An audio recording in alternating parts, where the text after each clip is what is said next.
Hello, good afternoon, Justice Warriors. How is the lighting? How's the camera? Lights, camera, action. Here we go. Right? How about right there? Is that good? Oh my goodness. Um I've got the most annoying family that likes to call me when I'm going live. So, you guys are my priority family, right? You know that. Finally caught you, Susan Dodge says. Um, so yeah, good afternoon. It's just a couple of minutes after 3. It is Thursday, the 22nd of December. Allegedly is back, which is awesome. Thank you guys so much for being my viewers and my supporters and my commenters. You don't even know how much it means to me. Maybe you do know. I know Allegedly has a channel of his own, which is called Allegedly. And I'm excited to see some more of your work and your magician. You just reminded me of that in the live from last night. I was listening to more of it, and I'd forgotten when I first learned of you. It was on What's the Obsession panel, and you were talking about being a magician. I didn't know if you meant magician or musician, since the words are so close, and I didn't know who you were. And yeah, Kelly said, yep, he's a magician. And I was like, wow, he's super smart too. So I guess you're a lawyer as well. Hey, Alistair Grant. Yes, magician. Okay, you're scaring me, man. Like black magic? No, just kidding. Let me see if we're having any Christmas crises. And let me just text real quick. I'm going to say,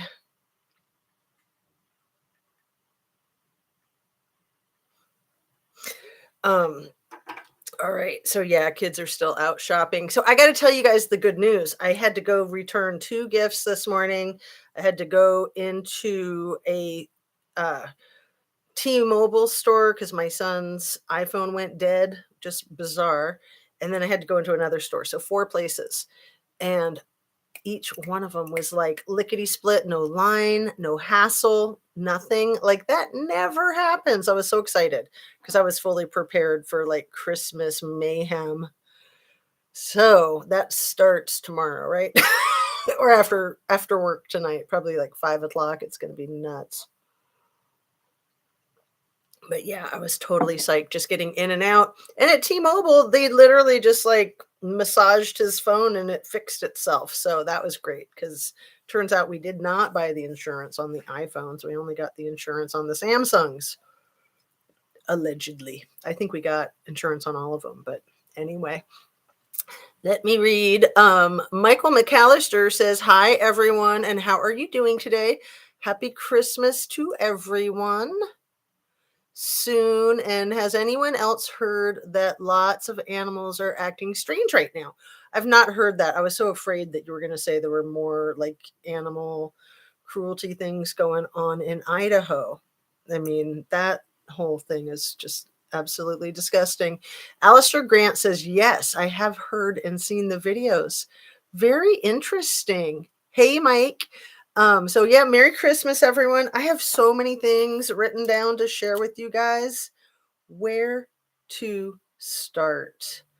Well, I guess I'll start with plugging the plug that Allegedly had told me about on Allegedly Brittany last night. I think it's like a 3 to 4 hour live, which is typical for her. And they're awesome if you have a chance to listen. Sometimes it helps to put it on double speed because then it's only going to take half that long.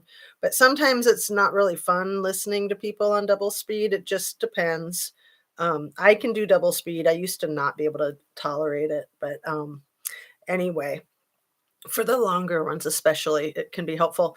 So at the 1 hour 53-minute mark is when Allegedly plugged my channel. Thank you so much, Allegedly. I really appreciate that. It is so fun to hear people refer to you and your channel on other channels. It's just phenomenal. It's not so fun to hear people criticize, but that's okay. What do they say? They're all publicity, there's no such thing as bad publicity, to be controversial. But no, it's not fun to be torn up. I mean, that's, I think, probably what prevents a lot of people from being creators. And my God, stop it. No. Sorry, you guys. Ah, I'm just gonna have to put my phone away. Um, so this is ridiculous. Um, so 10 calls that were made. You need to cut it out. Crap. Stop it, please. Oh my God. uh, so I apologize, you guys. So many interruptions. I guess it's like the holiday stress madness. Um, so 98% of perps are men. Did you guys know this? I was just looking it up right before I came on. 80% of victims are women.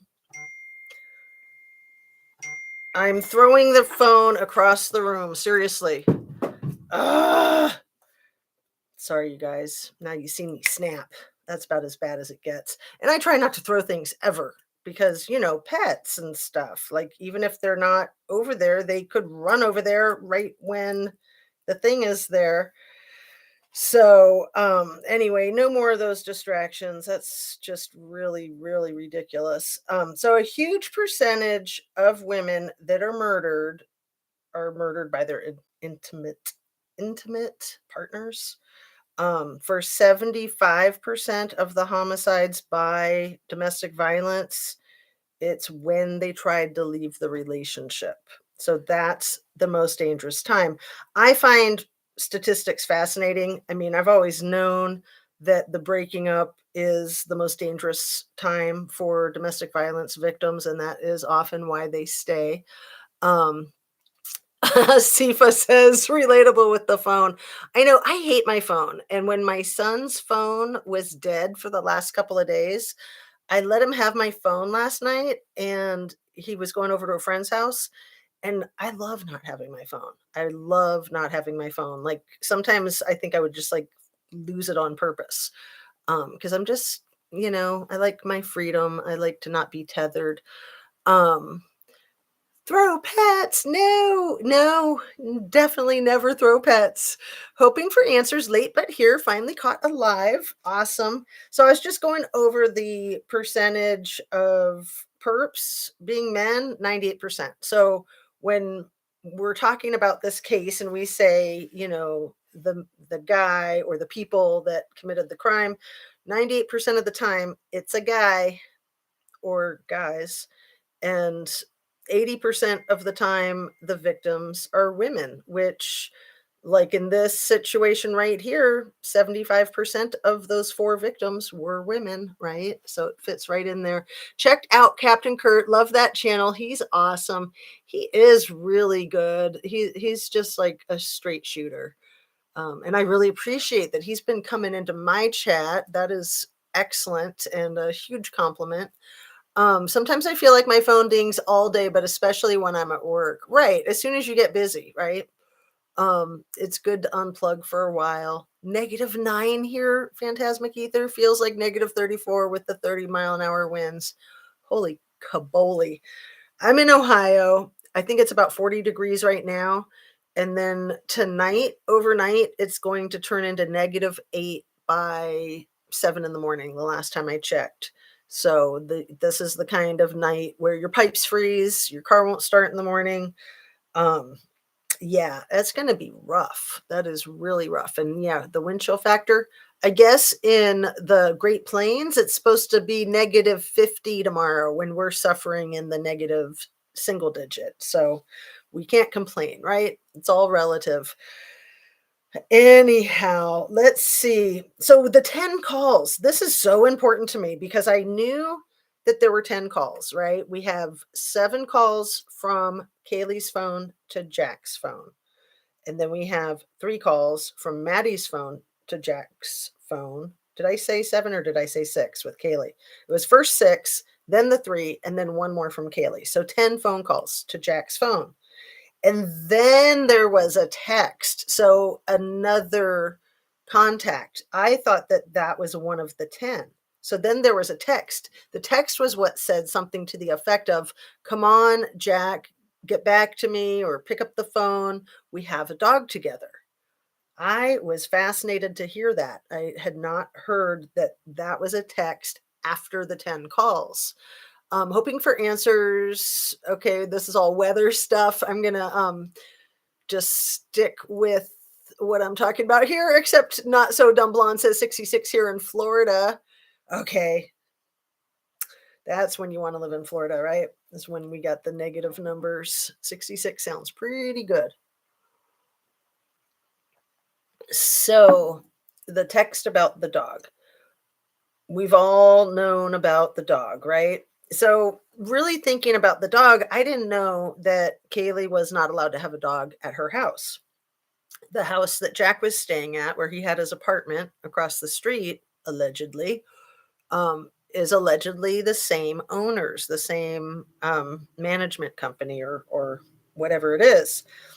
So I figure if she can't have a dog at her place, he's probably not allowed to have a dog at his place. But maybe he is. I don't know. I just think it's kind of weird to adopt a dog together when you don't live together. And so they adopted the dog about a year ago, I think. And I wondered if, like so many couples, that maybe one or both of them thought having the dog together would help keep the relationship going. I mean, we've all heard stories like that where people had kids to try to save the marriage. I wonder if maybe this Adam conversation relates to the calls, dog text, and maybe Jack was told something by Adam that upset him, and she found out Jack was upset by it and wanted to explain or something. It's totally possible, but I still am not convinced that that dialogue on that surveillance camera is real. I'm absolutely not convinced. Um, but yes, I mean, Jack would have been upset about being dumped. He would have been upset about her moving to Austin. He probably would have been upset about her taking the dog with her. So, and all of those 10 calls and the texts were all in less than half an hour. It was 2:22 in the morning, or no, 2:26 in the morning until 2:52 in the morning. So all in less than half an hour. So yeah, something was going on. Um, who knows? But what we do know is that Jack has the dog now, right? Um, it's interesting. It's interesting. I had never thought about going back a year to when they adopted the dog, that maybe one of them or both of them was thinking, well, if we have this dog together, that'll help seal the deal. That'll help even out the relationship, the commitment. Um, Okay, Phantasmic Ether says, yeah, the dialogue in the video sounded a bit staged with the speaking tones and such between them. That's what I thought. It just drove me crazy. The atom, the way they say atom, almost like it's ATOM rather than ADAM. Uh, it's not working. Replace pinned message. Did you get a chance to see my shout out to you, Justice A to Z? Dude, you must have gotten up to go to the bathroom or something. Yeah, I was just talking about it a minute ago. So yes, thank you so much for doing that. That was super thoughtful. I really appreciate it. It's really fun to hear that kind of thing. So yeah, the dialogue being staged, I have wondered that, especially because the way Adam is enunciated, and especially because they both say the name. So it's not just dialogue, but it points to a specific person. And then the fact that they both said the name right at the time that they were just walking by the corner that had the surveillance camera. I just find it fishy. I find it suspicious. Um, I had to step away, go downstairs, and direct FedEx to the proper house for delivery. Yeah, those FedEx people, they're busy right now, aren't they? Last couple of days. Seems unnaturally spoken. It absolutely does. Maddie, what did you say to Atom? I told Atom everything. It's just weird. It's very, very suspicious to me. Um, So, something that drives me nuts in this case with the police department, we all know it's just basic detective work when someone has been assaulted, murdered. The first thing you ask is, well, who would be angry with this person? Has this person had any arguments, any fights? Have they mentioned feeling threatened by anybody? I'm still really curious if Kaylee had been telling people that she had a stalker, if it may have been her ex-boyfriend. I'm still super curious about that. But, looking at the percentage of murders that happen in domestic violence relationships when the victim tried to leave the relationship, it's kind of a no-brainer. And for me, finding out just in the last 24 or 36 hours that she had only dumped him 2 weeks prior to getting um, slaughtered, for lack of a better term, that really raised my alarm bells. And you would think that the police would have known that early on, right? So I can only hope that they're keeping their poker face and they got their thumb on the pulse and they're just holding the cards close to the chest and all that jazz, right?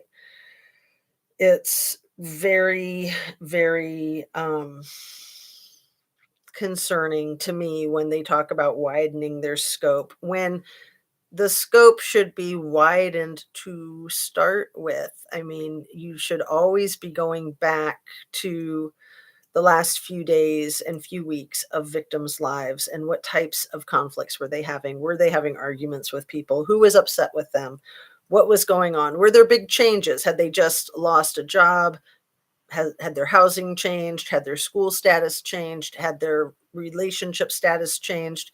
Those are your three main stable factors in your life: your relationship, your living situation, and your school, job, work, whichever.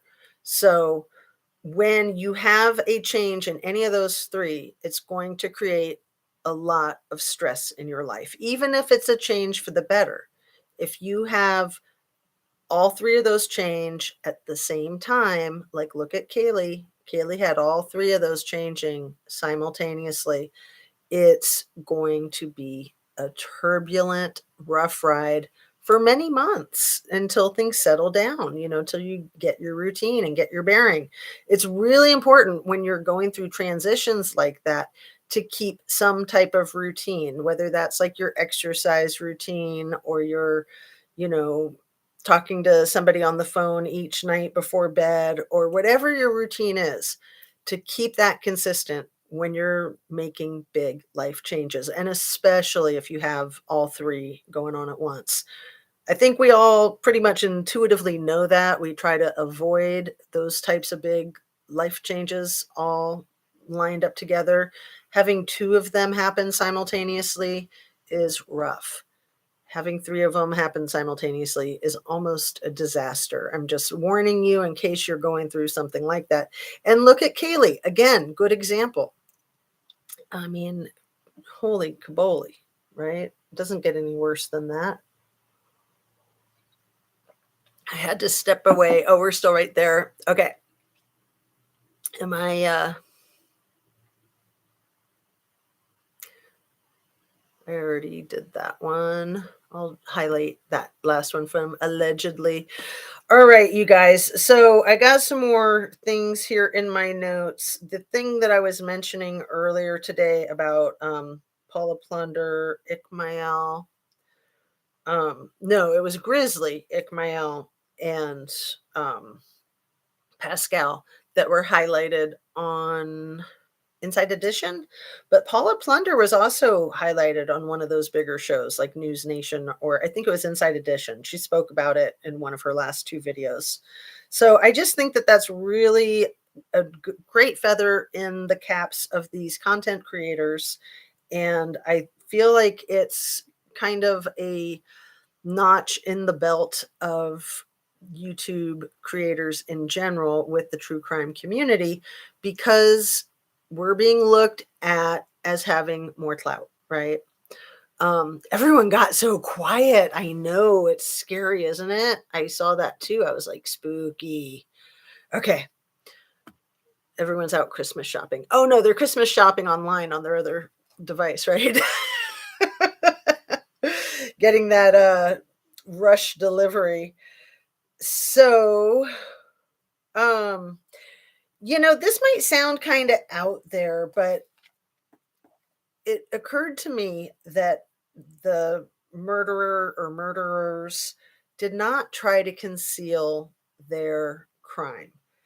So often if somebody commits a homicide, the first thing that they think of doing is trying to hide the evidence, right?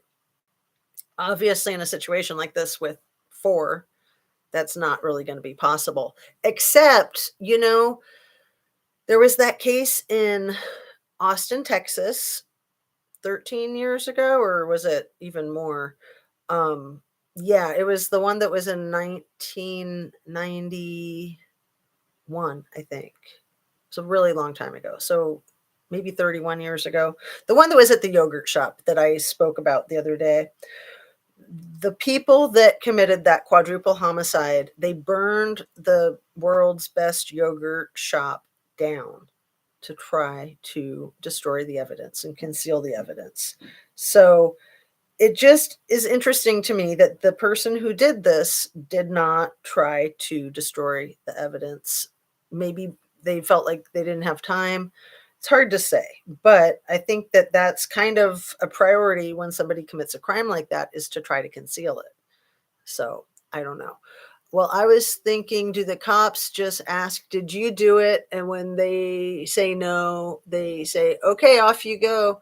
It's what they act like. Yeah, that is pretty much what they act like. That's how they have cleared everybody lickety split. Dilly Owens says, well, to me, it seems to be planned at the way there wasn't a drop of blood, and the other part of the house on the porch, nothing. Yeah, it is very suspicious. I mean, I can see why some people are suspicious of the roommates that survived that were on the first floor, with that factor of no blood trail. Although personally, I am not suspicious of them. I see what people view as suspicious, some odd posts and things like that. Um, but I personally don't have any suspicion of them, other than a remote possibility that they had a heads up that it was coming. But I don't think so. Personally, I really don't think so. Yes, where is the blood trail? Yeah. So, talking about just looking down all the avenues, all the different possibilities of who done it. Obviously, it's important to do that. It is important to leave no stone unturned.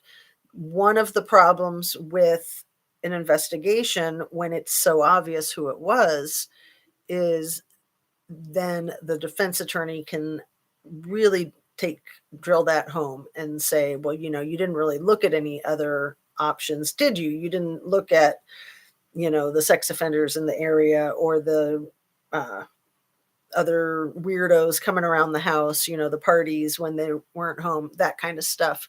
So, yes, 2 weeks isn't long enough to get over a breakup. Really, like that, you are so knowledgeable in domestic violence, and I'm still addicted to you. Aw, thanks, Sherry. I try to be educated about things. Since a breakup happened, it only leads to Jack D for me at this point. I'm going to highlight that one.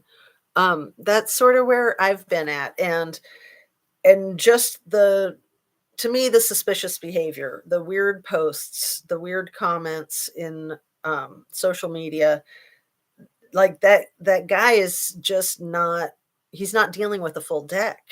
And then the way he was looking at the dad, the way he walked up on the stage with everybody at the memorial, and he was in the back, he was behind every single person in her family, and then he like passed everybody while they were assembling themselves, and he went all the way front and center, literally front and center next to the dad, and the dad immediately like cringed, but then kind of made it look natural because he was going to the mic anyway, but he kept his distance. If you look at those photographs of all of the family up there on the stage talking about Kaylee, um, Jack D is a few feet over. Like he's definitely not part of that bunch.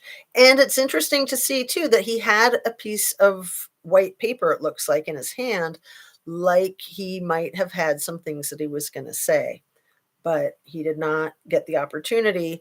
And then we all know the stare down that happened at the end when Christy, I think is the mother's name, when she walked behind her husband's back over to hug Jack. And then when Steve turned around and saw him, what speaks to me more than anything else in that whole situation is the stare from Jack to the back of Steve's head before he even turned around and saw Jack. Jack is waiting for him to see that he's hugging his wife. And it is a very uncomfortable exchange, in my humble opinion. Let's see. Well, I heard that the woods were off different for switch, which might indicate two involved. Yeah, there could be two involved, or even more, but I still, my opinion is that it's most likely one. I would bet to say that maybe Jack might have been a little needy, and whenever you get with a guy that's needy and kisses your butt all the time, it just turns me off. Absolutely. Um yeah, it's interesting too. His parents were both teachers at that charter school. That sounds like, I haven't been able to do my Google searching and double check, but it sounds like that might be the school that Maddie and Kaylee were at for the 6th grade, where they met and didn't like the school and then transferred to like the regular public school. Because they were both kind of sent to some type of special school in where they live. So it wasn't like a boarding school. It was, just some type of special school. So if anybody knows if that is the same school where Jack D and all of his siblings graduated, that would be an interesting thing to know. Um, how did they not get any fingerprints out of all the potential evidence? Was the killer just really smart, thought law enforcement was sloppy? I wonder if dad resents Jack for not answering the girls' calls. Yeah. Well, he was sleeping. Come on. My ex-girlfriend and I broke up for a year, and she still loves me when she wants me, and I really used to really love her, and I really appreciated her and wanted to marry her and have kids with her. Yeah, I understand that type of situation, Michael McAllister. I understand it well. Something strange Jack D is showing from the way he looked at dad and acted around the mom. Right.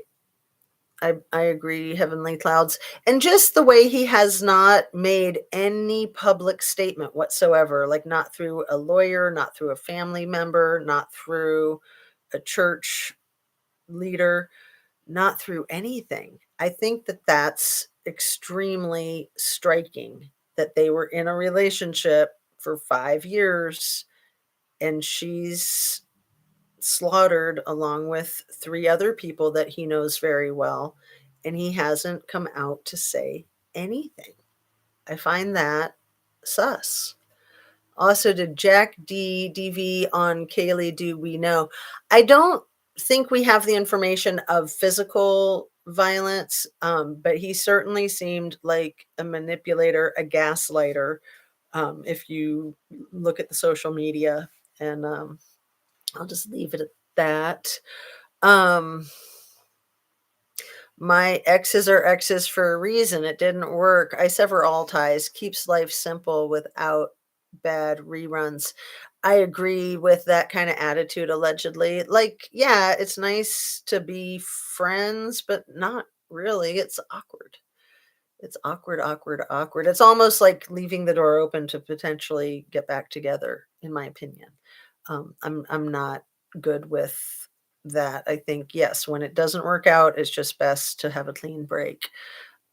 That's the way to do it. Phantasmic Ether says easy to cut ties unless kids, cuds. Yeah, kids, dog. Hey, crime and crochet are my hyper focus. Never look back. Every single clue and motive comes back to Jack D. I agree. I agree completely. Um, so something that I heard in allegedly Britney's live from last night, which I was not aware of, and maybe you guys have been aware of this, that there was like a woodchucking lumberjack type of competition at um, that university that weekend. So, University of Idaho had a lumberjack competition, maybe on Saturday. And the murders happened Sunday morning. I found that interesting. I mean, that's just something to think about to add to the picture. So, you know, let me read a few more of your comments. Lucky Lady says, I prefer a clean cut with my exes. I don't understand people who stay friends. I so agree. Nice to meet you. Um, where is the other Jack? The one that's meant to be in Africa? I don't know if he ever was in Africa. That was a story that somebody spun, I think. I do not know if he ever really went to Africa. That whole thing really bothered me because to me, it felt like there were direct attempts to try to take the spotlight off of Jack D. To say, oh, look at Jack S. Look at the other Jack. Then we had, Jeremy and Harsh, the chef guy. And yeah, he's been really weird. He's been very, very odd. I guess he's made a channel or something. I don't know. He's said and done some bizarre stuff. Dilly Owen says, so did she really laid the distance between them? I'll give her that. Probably irritated the hell out of me. I am confused by that, Dilly Owens. I'm going to go ahead and highlight it.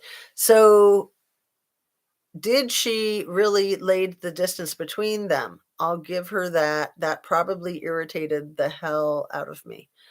Um, I'm not sure what that's referring to. But earlier I was talking a little bit about the PTSD that I have, and I wanted to go back to that for a minute because one of you lovely commenters, I think it was Phantasmic Ether, said, "Oh, gee, I'm so sorry that you went through that." And thank you for saying that. And at the same time, I'm okay with it. It is a large part of who I am and what makes me tick, having been through that experience. It has helped me to grow in ways that I don't think I would have ever been able to grow without that. And just having compassion and understanding for a lot of other folks going through a lot of different difficult stuff. So I enjoy being supportive of people and using that experience that I had to help other people. And one of the things that I wanted to say about it is that it's important to talk about it. It's important to be able to talk about your own personal issues with the people that you feel comfortable talking about it with, whether that's your therapist, your family, your friends, your YouTube audience. It certainly doesn't feel like the right thing to talk about it too much because one thing is that it's a distraction from this case. And I want to stay focused on this case. I also wanted to talk about Kiely Rodni today, too. Um, but just to understand that if you are victimized, it doesn't say anything about you. That does not make you a victim. It certainly makes the other person a perpetrator. and it says something about them, but sometimes I think we take on beliefs about ourselves attached to that victimization that do not need to apply. And in recreating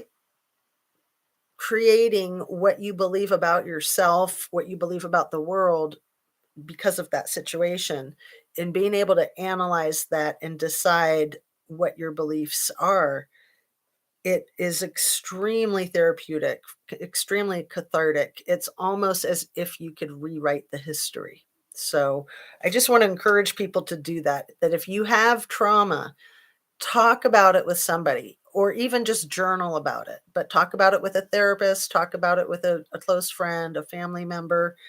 It's important to be able to talk about it and to not feel ashamed and to not feel like you're the victim.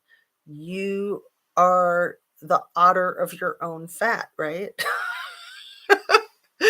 Just a little humor in there. Being the owner of your own fate, the otter of your own fat, depending on what type of accent you have. It's just important to own your story and to write it the way you want to write it. And if somebody has victimized you, they took that power away from you in the moment. So it's important to get that power back and to be the one in charge of your own life and your own story. Trauma makes us stronger, but we just would rather not have the trauma in the first place. I agree entirely, of course. Yeah, what doesn't kill you makes you stronger. I really believe that. And Heavenly Cloud says, I have PTSD too. Phantasmic Ether says the only benefit of having PTSD seems to be being able to empathize and help others. Yeah, I'd say that there's probably other benefits too if you really think about it, but I for me that's probably my favorite one. Um yeah, but yeah, I definitely think that there's some heavy weight to what you just said there, Phantasmic Ether. Vitamin B helps with PTSD. You know what, Heavenly Clouds? Vitamin B helps with everything, especially B12. But yeah, all the B vitamins. That's a hot tip. Lucky Lady says, I tell my kids this when people treat you badly, it's because there's something wrong with them. Good thing to teach your kids. And it's a good thing for all of us to keep in mind. And, to keep in mind in relation to trolls as well, in my opinion. Yeah. So let's see. The sharing your trauma is also something very personal and very private, and nobody should feel pressure to share their trauma. It's up to you when you feel safe, when you feel comfortable. Let me talk for a minute about disassociation, like when you block a trauma out, which is a totally normal thing to do when something really fucked up happens, that you just put it out of your mind. And then you might remember the next day, you might remember a year later, you might not remember for 10 years. It just depends. But basically your brain is trying to protect yourself from the information that you're not ready to handle yet. So that's a really interesting process when people are getting their memories triggered. And for some of us, we might be getting memories triggered of traumas that we didn't know we had when we're looking at cases like this. So, Jack's alibi, he was sleeping. He could easily slip out the window. Teens have been sneaking out like this for centuries. J JG, that is absolutely accurate. Did that work? I just tried to pin that one. Replace pinned message. Um, it's a really, really good point. Yeah, it sounds like it would have been so easy. I mean, we've even seen the videotape footage of people hanging out on his rooftop. It doesn't look like it's him to me in the photograph or the video that I've seen. It looks like it might be a friend of his, and maybe he's the one behind the camera, but it's not a very slanted roof. It's pretty easy for them to be walking on it and not be almost falling down. And yeah, he lived so close to Kaylee. So let's shift gears for a second. Let's talk a little bit about Kiely Rodni, because Upchurch did, he dropped a new video this morning. I think it's just like 10 minutes, 13 minutes, something like that. But it's good. It's really good. I had the pleasure of watching it. I highly recommend it. It sounds like he's ready to do a lot more on the Kiely Rodni case. I almost wish he would come over to this case as well, but you know, I'll let him do what he wants to do. So Brian Haig says, sheesh, oh my God, the time it would take to get over mine to talk to someone would take years and years and loads of meds. I would not take, I hate meds. Takes a lot for me to even take paras, some, I'm not sure what that is. Kiely Rodni, is there a birth certificate? Do we know? So Heavenly Clouds, yes, a creator, Sifa, SIFAH, just got a hold of her birth certificate and has a video that he put up just a few days ago with her birth certificate at the end of it. I think it's like a tribute video that's maybe 6 minutes long, and the birth certificate is right there. And there's questions some people have of, you know, why was it so hard to find it? Is it authentic? I think those are valid questions, but apparently there is a birth certificate finally, finally, finally, finally. So, thank you, Brian, for telling me what that word means. Paracetamol means head. So I don't know if that's like headache medicine that you're referring to. I was talking about Excedrin with you guys the other day, for those of you that were here in that discussion about trying to avoid caffeine headaches. Most people probably know that Excedrin has caffeine in it. So if you're having a caffeine withdrawal headache, anything will help, but I find Excedrin to be the most helpful because of the caffeine. So just wanted to share that with you guys. I also have PTSD. Put me on Adderall. It saved my life. Interesting. Adderall for PTSD. I've never even heard of that. And Brian Haig says pain meds. Right. Tylenol is that one. Okay. Thank you, Crime Crochet, my hyper focus. Acetaminophen, I thought, was what Tylenol is. Acetaminophen, but I'm not sure. And yeah, okay. So yeah, so the Kiely Rodni case, just, it's so exciting to see Upchurch refocusing on that case. It was interesting to me too, in his 10-minute video, he puts the photograph of a blonde girl sitting in the back seat of a car with two brunettes that's like allegedly from the party and from uh Be Real, where there's like a picture of two people up on the side and then there's the three of them in the back, and the two brunette girls have big smiles, and the blonde girl, to me, looks like it could be kind of a Weekend at Bernie's type of photograph of Kiely. And somebody came forth and said, oh no, that's not Kiely, that's me. I don't buy that at face value. I still have wondered if it's Kiely and if it's not a Weekend at Bernie's type of photograph. But I was surprised to see that Upchurch used that photograph in his video, and he said definitively that's Kiely in Upchurch opinion. So I thought that was interesting, just because I have really believed that it is Kiely. Like at first I believed the story of, oh, this other person says it's them, so it's them. And then with all the fuckery in that case, I was just like, you know, just because somebody steps forward and tries to claim that the picture is of themselves, it doesn't mean that they're being honest. And Fred Field says he finds Upchurch annoying. Oh no, you're not allowed. No, I'm just kidding. I personally really dig him. I was very happy to discover him. I know that he's got a huge following, and I think over the years, people had recommended to me to check him out. They said that I would like him, and when I heard, like, country rapper, I was like, "Yeah, you don't know me, I'm not gonna like that." But I do, I like his music too. It's, extremely unique, and, I'm not really into country music. I like rap music, but yeah, I wouldn't describe him as country rap, but I know that that's how he describes himself. Um, yeah, didn't really agree with his, video of Nick. I don't either. I could see his point, but I've always believed Nick, the tow truck guy. Dilly Owen says, "Yeah, I came in at the end of the conversation. I don't know because I didn't have it until about 6 years ago."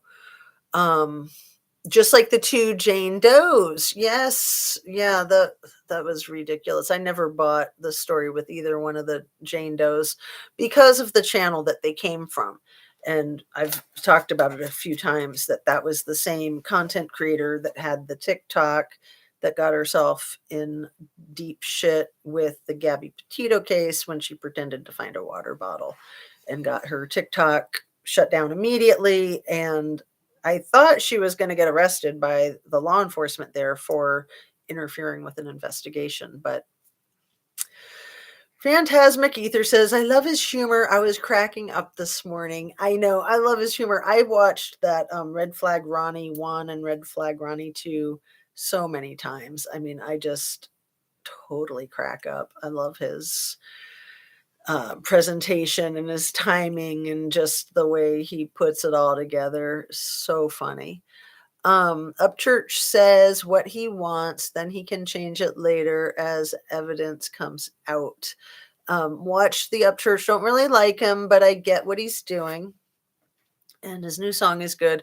I didn't like how he targeted people online simply because some people run with that and take it too far, regardless of if that's his intention. Yeah, targeting people is just not cool at all, in my opinion.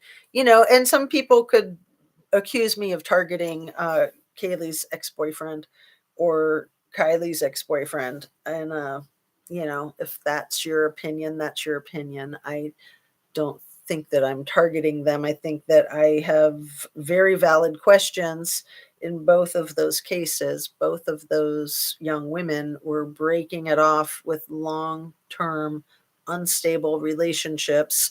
Let me just add, with guys whose leagues they were way out of, in my opinion. So I think that that has a lot to do with it. Also, that these guys are so in love or obsessed with these girls, and they know that they'll probably never get that lucky again. Um, I mean, uh, Jägermeister going out with Kate after Kylie, in my opinion, that's a huge step down. And, just the fact that allegedly Kate and Jägermeister were having an affair when Kylie and Jägermeister were still dating. I mean, that's just in the worst taste. Wondering when Kevin Neese will be able to disclose more info. Cannot wait. So grateful for all the hard work everyone has put in for this sweet angel. I feel like I miss Kylie somehow through all this. I know. Well, this is like the first Christmas since she's been deceased. So, for a lot of us, that's kind of an emotional time. Like it's my first Christmas without my mother. She died this last March. And, yeah, I think about Christmas in relationship to the Idaho 4 because, I mean, that whole thing happened just a couple weeks before Thanksgiving, and obviously the holidays are just a complete disaster for those families this year. And I just keep hoping for a Christmas miracle of some type of real traction with the solving of the case. Um, Jagger was a low life, in my opinion, and Kylie was way above Jagger. And Phantasmic Ether says, I still cannot shake the Jägermeister is directly involved. I'm convinced of that too, Phantasmic Ether. I'm going to go ahead and highlight that because even if that wasn't him at the vehicle the next morning with the roadside assistance situation, even if that wasn't Jagger, to me, that doesn't take Jagger off the table as far as having some direct involvement. It just doesn't. And if it is him there, that doesn't implicate him really. I mean, it kind of does, but it still doesn't, right? I mean, it's not hard evidence. It just is very questionable, really raises an eyebrow. And so, yeah, we don't know if that was not him. It sounds like that's kind of the direction that the narrative is going, is that it's not him. But in my opinion, it still could be him. So, 4 families are suffering through Christmas. God bless them. And let's see, allegedly is recommending to us something that looks like fiction. I just finished watching Violent Night, starring David Harbour, Chief Jim Hopper from Stranger Things, and John Leguizamo, I can't say that name, comedian, star of The Pest, and it's an amazing movie. 100% recommend. Well, thank you. It's always nice to have a good movie recommended. I was recommending that I Love You to Death a few days ago. That's one that I really dig. Another one that I really dig that I recommend to a lot of people, and I know I've recommended it to my audience here more than once, is called Zero Effect. And it's kind of an indie film that was kind of a sleeper. It won a lot of awards at the Sundance Festival, I think, in like 96 ish. And then it took 10 years before it got really popular. And it's cute. It's about a private investigator who's supposedly like the best private investigator in the world, and him getting hired to do a job.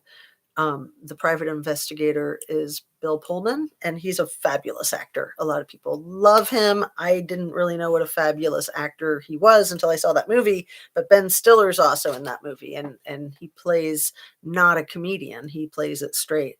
So that's interesting as well. It was the first movie that Ryan O'Neal was in, probably after like a 20-year hiatus, and it's just really, really good, very clever and funny.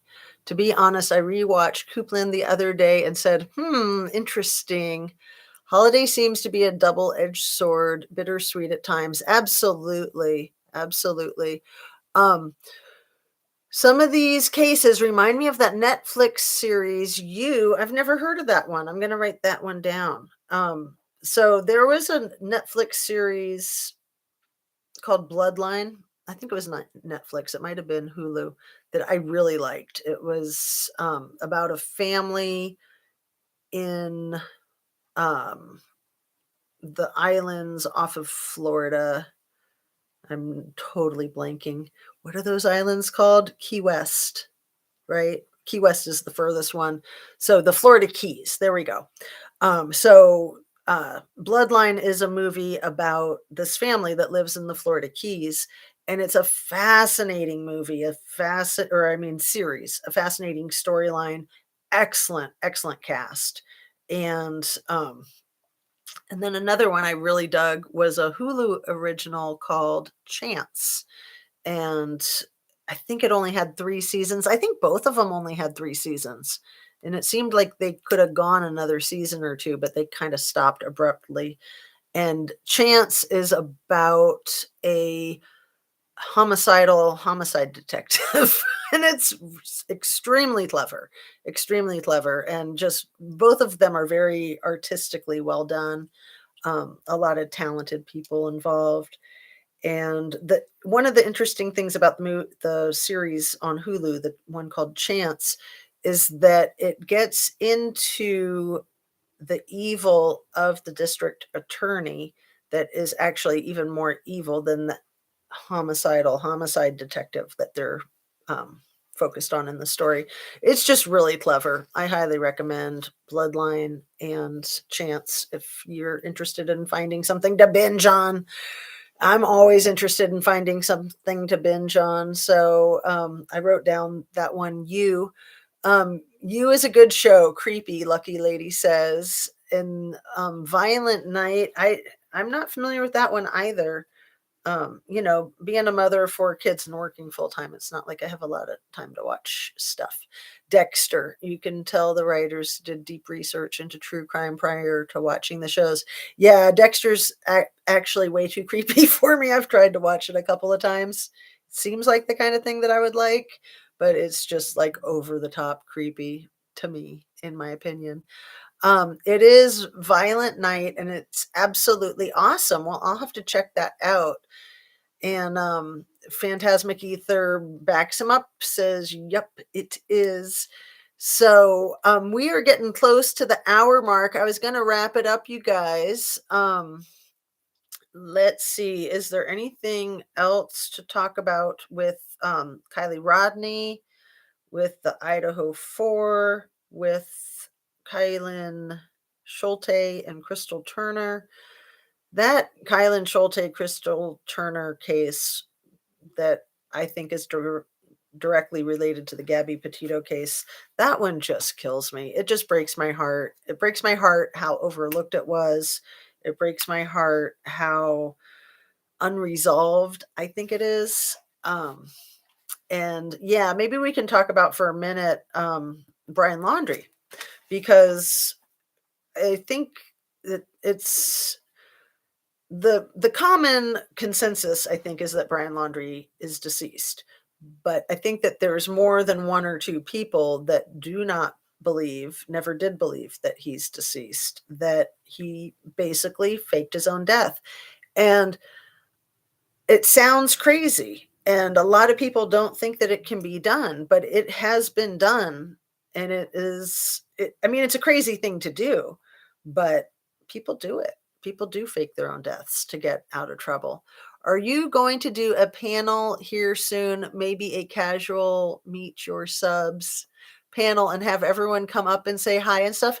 You know what? Allegedly, I would love to. I need to get the software to do that. And the software that I was going to get, StreamYard, I got concerned about when everybody was having all their trouble with their getting hacked into and getting malware. It seemed like possibly StreamYard was a source of the trouble, or that StreamYard, that using it kind of gave the troublemakers an easy way in to infiltrate into people's computer systems. I don't know. So I got kind of scared off. I was just about to purchase it. I think it's like 25 bucks a month or 25 bucks one time. I'm not sure. But I don't know if you know of other resources to do panels. I would be interested in learning. I'm sure Google would tell me too if I asked them, right? Because yeah, I would love to do panels. That's a great idea, and that's where I was headed with my lives when everything kind of went kerplunk about a month ago. Lucky Lady says, I think he's alive. Brian Haig says, note to self, stop typing when under the influence. Yeah, I think a lot of people are tipsy when they're on Facebook or something like that. And for a lot of people have a rule not to comment on these things when they're drinking, just because it can be a little dangerous. Allegedly says, I'm the only person that will refuse he's dead. You are not. I'm with you 100%. And I would think a lot of the subs here are. That was kind of what it sounded like when I was bringing up the idea that he may even be responsible for this double homicide, which, I kind of felt like I was sticking my neck out, but it sounds like there are a handful of people in my viewer audience that agree. I mean, he had motive, and just like, with the situation with the Idaho 4, if it is a domestic violence situation, those perpetrators are extremely volatile and dangerous, especially for anybody who tries to interfere with them making the contact with their target, right? I mean, that's where law enforcement get shot and killed, most commonly is domestic violence. Not only is domestic violence are domestic violence calls the most dangerous for police officers, also the most dangerous for police officers is just routine traffic stops, and mostly from traffic, not so much from the person that they're pulling over, which that can be dangerous too. That's always a wild card. But just people speeding and not slowing down and not realizing that they're hitting a cop when they drive by. So, it's the real common issues that are the most dangerous for law enforcement, for anybody who didn't know that. That reminds me, what is this you guys going on about a hand and a glove under the bunker? Alistair Grant, thank you for bringing that up because, yeah, I wanted to get back to that too. And then we'll wrap up after a little discussion. So, when Brian Laundrie was mysteriously not showing up, when he was allegedly at his parents' house there in Northport, Florida, and there was no sighting of him, at one point, the mom and the dad were in the backyard, and there was a drone in the sky that was filming, and the dad points to the drone as the mom had just been bending down and looking like she's handing something to what was the name of the hand in the Adams family? Was that it? Was that cousin it? So cousin it's coming up out of the dirt on the side of the flower bed or the garden, whatever, the raised garden bed. And she's not gardening. I mean, I'm a gardener. I know what gardening is. You have to have tools, you have to have gloves, you have to be like with your hands in the earth. That's what gardening is. Like, a lot of people have a bench or a knee pad thing because you have to be on the ground. You don't do it just bending over. I mean, you'd kill your back doing it that way. And you want to have gloves on because you never know if you might get into poison ivy or cat poop. I mean, anything. So you always want to have your gloves on. And you also need tools. Like, you can't be, I mean, you can weed without a tool, but it's always better to have like a gardening knife when you're weeding. And if you're planting things, you've got your little I can't even think of all the names of them. You guys, I'm sure, can. But you have all your gardening tools. So she's pretending to be gardening, but she has no gardening tools. She's simply bending over. She's not like crouched down or anything. And then as soon as the dad points to the drone in the sky, she quickly gets up and moves away. And you see a little hand there. Like, it was so weird. And when people first started talking about it on the interwebs and that footage first came out, it was just like ludicrous. People were like, you'd have to be crazy to think that there's somebody under that flower bed. And I was certainly of that opinion. And then watching the video and watching it closely, and a lot of people broke it down, and there were still a lot of people who wanted to pretend that it was ludicrous. But I don't know, you can watch for yourself and see what your opinion is. I'm sure if you googled uh Brian Laundrie raised flower bed hand, I'm sure it would come right up. And it was just really stupid. I mean, to me, it was really stupid, the argument that people were saying that nobody could have like a bunker underground like that in Florida because Florida is a sandbar, that it would cave in on itself. And that's not true. A lot of people in Florida have bomb shelters like that, or whatever you want to call them.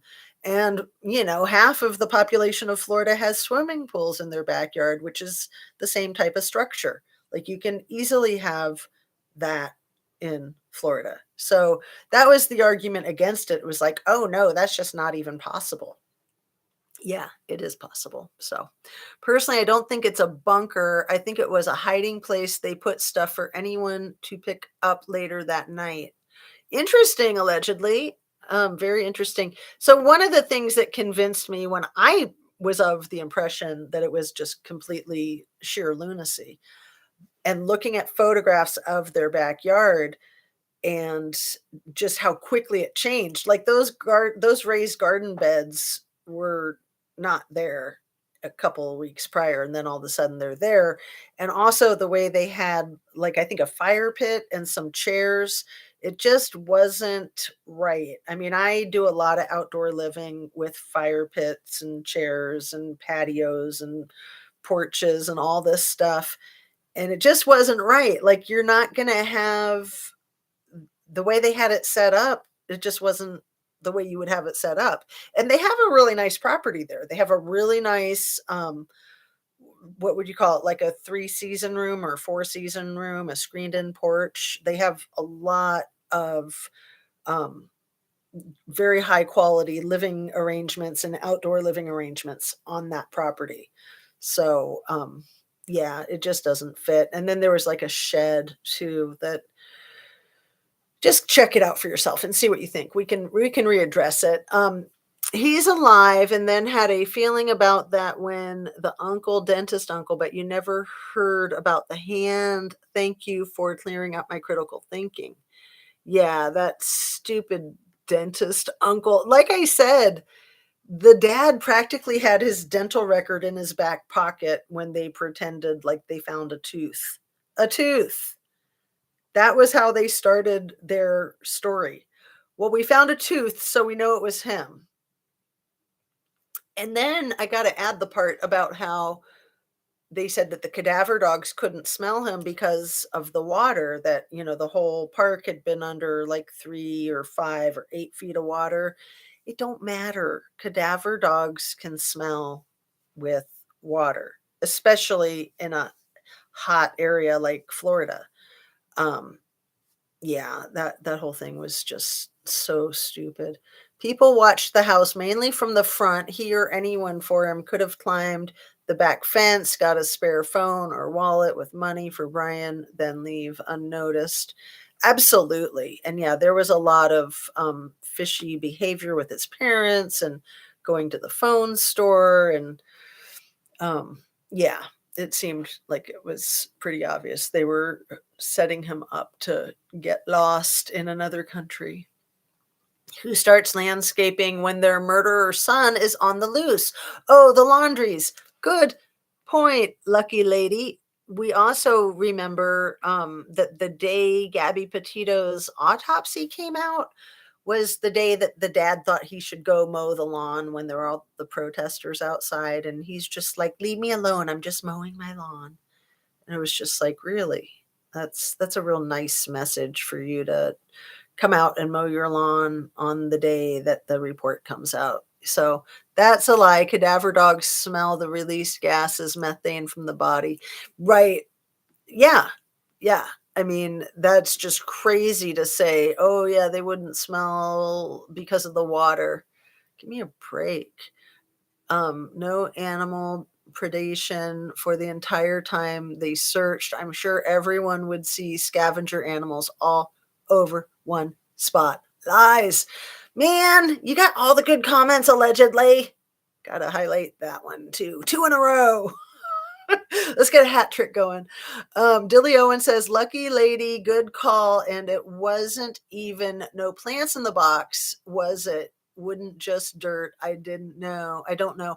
Yeah, you are correct.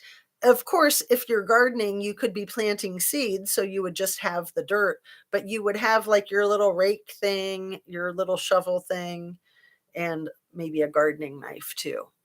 I mean, for me, when I'm gardening, I pretty much just have a gardening knife. Those things are the bomb. For anybody who's not familiar, gardening knives, that's kind of like all you need, just one. It's a good investment. I think they're like 25 or 30 bucks. And yeah, it just kind of takes the place of any of those tools rather than needing a collection of like the spade and the little tiny rake thing. They all have their names. I only started gardening with COVID, basically, maybe a year before COVID. So I don't know my gardening terms really well, but I did get really into it and it's a lot of fun. And you definitely need to be sitting down either on your butt, like on the ground, or kneeling, and people have like the foam knee pads for kneeling because you might be in that position for a very long time. Or like what I would do, I had a little stool with wheels that I called my gardening stool, and I would use that and sit down and do stuff. It's really good exercise. It's a really good way to stretch and relax. And I always thought people who gardened were just weird. Like, it just seemed so boring to me and so time consuming. And then I got addicted to it the way I get addicted to anything. But it runs in my family. My grandmother was an avid gardener. My mom was an avid gardener. My sister's an avid gardener. And lo and behold, me too.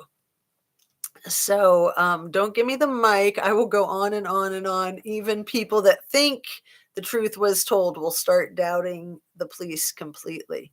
Well, good. Allegedly, I'll give you the mic, please. I mean, you guys know my situation with how much respect I have for good, honest police.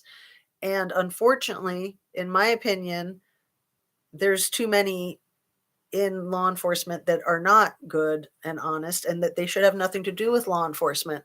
So, I completely understand criticizing police, questioning police. Too often we're not told the truth.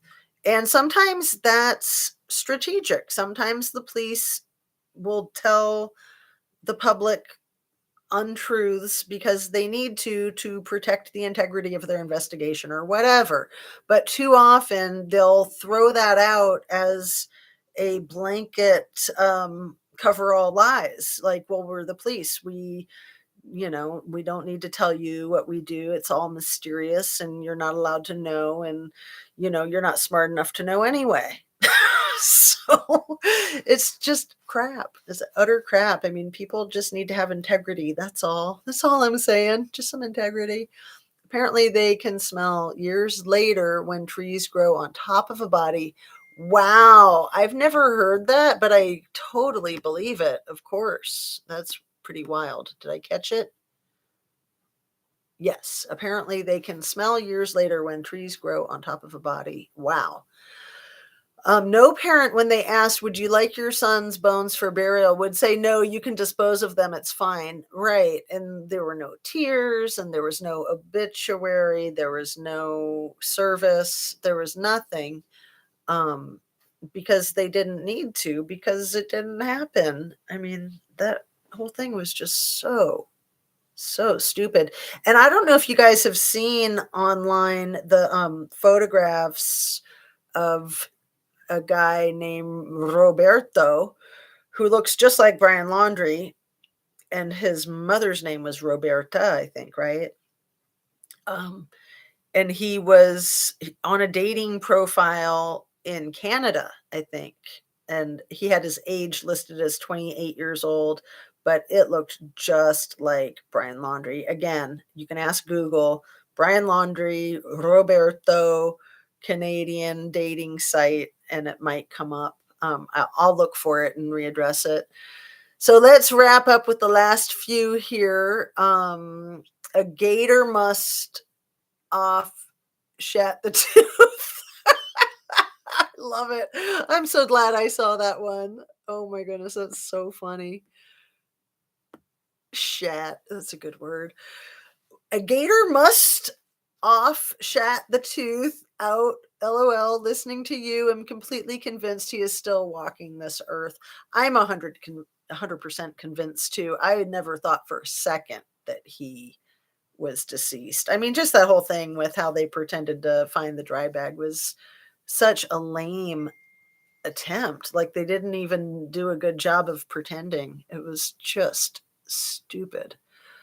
Um, as I said last live law enforcement are just watching YouTube, not walking the beat to get their nuggets.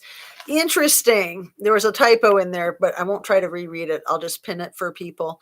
We hear them talking about the YouTube sleuthers or true crime community a lot. And I'd say that that's a testament to the credibility of the true crime community. Like, why are they so concerned what we're saying and doing if we're just like a bunch of goofballs, off our rockers? Then they wouldn't care. But I think that they see that the true crime community has some integrity and is authentic and is not just making crap up. Like, sure, there are the channels that do that, there are the creators that do that, but for the most part, that's not what this is. And we're not necessarily trying to solve cases. We're hoping that we might push things along just by giving them attention, just by putting it into the public arena and getting people to think about these people in these situations. It's not like I can only speak for myself. It's not like I think I'm out here solving crimes. I hope that I'm out here helping these, uh, just helping push things along. Like I said, basically just raising awareness. If people don't know a victim's name, it's a lot harder for that case to get attention. And that's why some families that want their family members' crime solved, they will ask the true crime community to focus on their case. Like Kendrick Johnson is a really good example right now.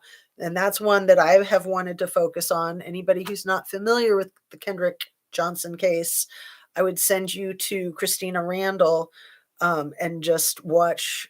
I don't know if she's done more than one. I've just seen the one that she's done.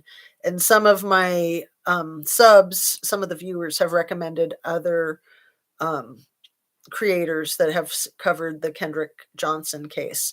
But that is a really, really sad case that is needing attention, in my opinion.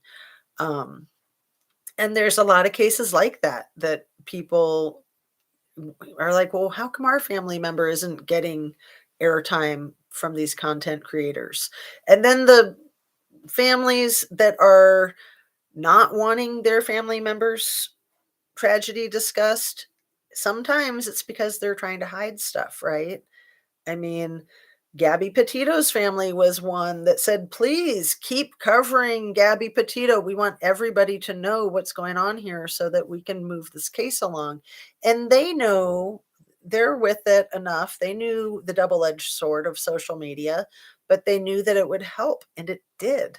It helped. So it's the whole crowdsourcing thing. Allegedly says, I love Christina Randall. She also has a personal grown-ups only channel. And she's one that is real upfront with her history as a criminal. Gisela, am I saying her name right? From Grizzly True Crime. She's also really upfront with her story. She was not a criminal. Um, but it's neat to learn about these people and what they've been through and what they have been able to do with it. And like I like to say, turning lemons into lemonade, because it's trauma is hard. It's challenging. But it also builds character. We can hope anyway. So it's sus for sure. I never believed he was dead. Yep. Yep, yep, yep. So I'm going to sign off, you guys. Thank you so much for joining me. And tomorrow's Friday. I think I'll try to do a show tomorrow. Maybe not too early, but in the middle of the day. And then Saturday is Christmas Eve day, so I'll probably try to take the weekend off. I'm sure a lot of content creators will be, but I can't live without you guys. So I can't promise that I won't do a show over the weekend, honestly, right? Her grown up only channel She openly discusses the cases without redaction because it's members only, so she literally goes deep dive. I would really enjoy that, but sometimes I'm afraid that I'll really enjoy that too much and that, I'll just binge watch and then you guys will never see me again. So yeah, I've never gone to like Patreon, which it seems like that would be a cool place to do. Allegedly says, take the weekend off, enjoy the weekend. Well, maybe I'll take the weekend and go to Patreon. Dilly Owen says, you can do a quick little show. Don't be the Grinch that stole the live. I hear ya, and yeah, with so many content creators, I'm sure will not be creating content over the holiday weekend, that it'll just make it that much better for those of us who might, right? So enjoy your family time. I always do. I'm so blessed with my family and I just feel so fortunate. And like I said, it being my first Christmas without my mommy, it is a rough one. Thanksgiving was rough too. And then January will be her first birthday without her. It would be her 80th birthday coming up in January, but she made it to 79. She really wanted to make it to 100, and I was like, Mom, you're close enough. You've made your point. She suffered from kidney failure for 10 years, so she was on dialysis 3 times a week for 10 years, and that's a really long time to live on dialysis, like that. So we were lucky to have a lot of time to say goodbye and get used to the idea. We don't always get to do that, right? I mean, more often we don't get the chance to say goodbye. We don't know it's coming. Mom had passed away 19 years ago, and I still cry every Christmas. Ow! But it's not as heartbroken as it used to be. Oh, that's so cute. And Susan Dodge Aguilar says, my mom loved Christmas. Mine too. Please come and chat on Christmas. Us lonelies need a friend. Oh, that's so cute, Kathleen. Well, like I said, I can hardly live without you guys. So I can't picture not doing a live both Saturday and Sunday. So I just want to leave it open. Okay. Just be spontaneous. So I'll definitely be doing a live tomorrow. Like I said, probably midday. Let's say between 11 and 4, somewhere in there. That's a pretty big window, but I'll try to do my heads up thing before I come on. It will get better. It took me over 20 years to stop crying about my dad who died when I was 13. Oh my God, I'm in remission now, but for 3 years, I was so sick with an intestinal disease, but I've been good for 2.5 years. So, New Year's resolution is to get my test again. Smart thinking. And allegedly says, I've decided to quarantine myself from human interaction. So, in 2023, I'll be live and stuff every holiday and stuff.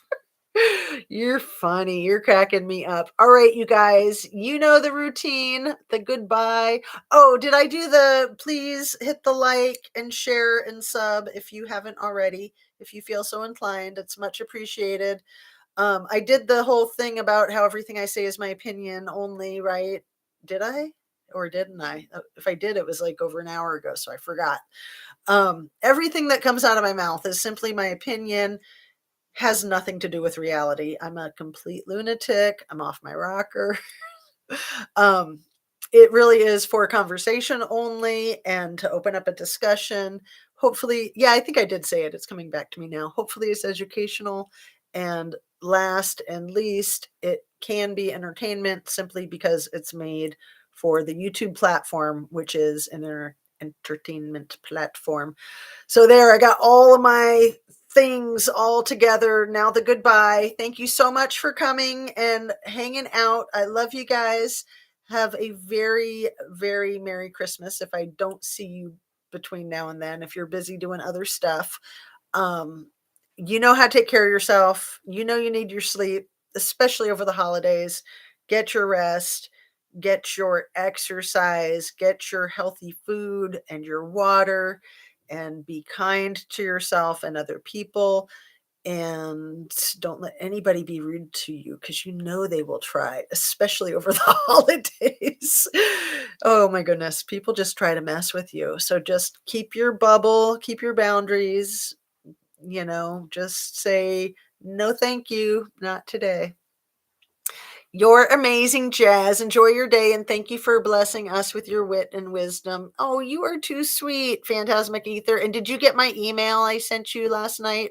I apologize for being so long overdue with that.